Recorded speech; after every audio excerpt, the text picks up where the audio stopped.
Hey everybody, this is Hoyt, and I'm going to be reviewing Witches today by Scott Snyder and art by Jock. Today we are reviewing Witches by Scott Snyder, art by Jock, color by Matt Hollingsworth. Letterer is Clem Robbins, and the editor is David Brothers. The publisher is Image Comics in 2015. It is 191 pages, and this is a collected trade of issues 1 through 6. And the fun fact I have is Snyder and Jock worked on Batman the Black Mirror, which eventually launched Snyder into writing Batman for the New 52. The comic as a whole does not fit our rule, but the collected trade does. We get about 6 pages in and we hit the true end of a true Act 1, and 3 of them are the teaser for the overall story. So it's not that bad, but for the first issue, it would have been a slog to read by itself. This is Charlie's story, and as much as it jumps in between him and his daughter, overall, it's his goal that is the one that ends up accomplishing it, is to keep his daughter safe from anything and everything. And basically, most of Act 2 is all conflict about how he can't get to her and can't keep her safe and doesn't understand what's going on, and it seems like the whole town's against him. So it makes a very good tension builder, and by the time you figure out what's going on, you almost think it's too late.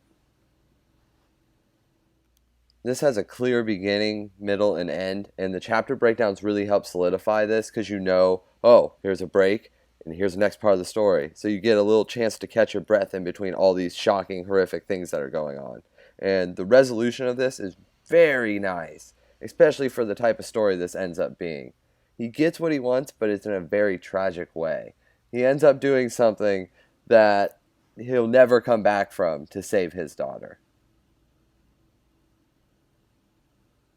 Now, there are some pages that don't follow the mini-comic rule, but it's more of a setup page, and I can't argue with how they did it since it ends up in a resolving cliffhanger normally. Our two characters have really great arcs. Like, Charlie goes from just being this overprotective, kind of drunk dad to being basically John Rambo, ready to go to war with these monsters for his daughter. And Sailor, who is his daughter, we see go from a frightened, fragile teen who doesn't belong to this kick-ass, never-quitting, ready to kill someone to get away hero that you really don't see in comics much anymore. Almost every chapter and odd number page ends with a really nice cliffhanger, and they hit home runs with a lot of them. But the directional flow has some work in some areas. Overall, it's a very nice piece of work, but there are areas when things start getting very dark, and Jock tends to make the panels very clustered in one area, the wide open in another, but they don't follow normal geometric shapes. They are very oblong and trapezoid shapes, and it makes it hard to read sometimes because you're not sure if I should be reading this one first or that one first because they stack in a weird angle.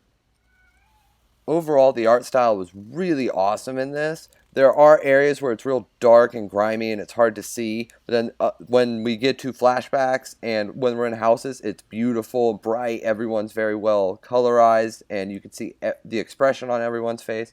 But when we get into the deep dark areas, it gets all nitty and gritty and like only lit by candlelight, and it really pulls you into the piece. It's very nice. And Image didn't stop there. They added in quite a bit of extra content towards the back from first inks, colors, letters from Scott Snyder, promotional art, unused concepts. They even threw in a tease of the first issue of this next volume that's going to come out for Wytches, and it's pulled me in right away. I would go buy this next issue based off of what they threw in the back of this. I gotta say that some of the letters in the back are great. Like, they give you insight on what Snyder was thinking when he wrote this, where the story idea came from, how he got Jock back on the team, how much more it sold than what he thought it would. It's just really good insight to someone who's had success, but is still enjoying more success than he thought he would get with this small book that with a crazy concept. Now, I would recommend this to all my classmates who would want to read a great twisting, turning story. I can see a couple of you picking it up just for the horror genre, but this is so much more than that. We get a great father-daughter story, a story of a girl who doesn't fit in, along with the main plot.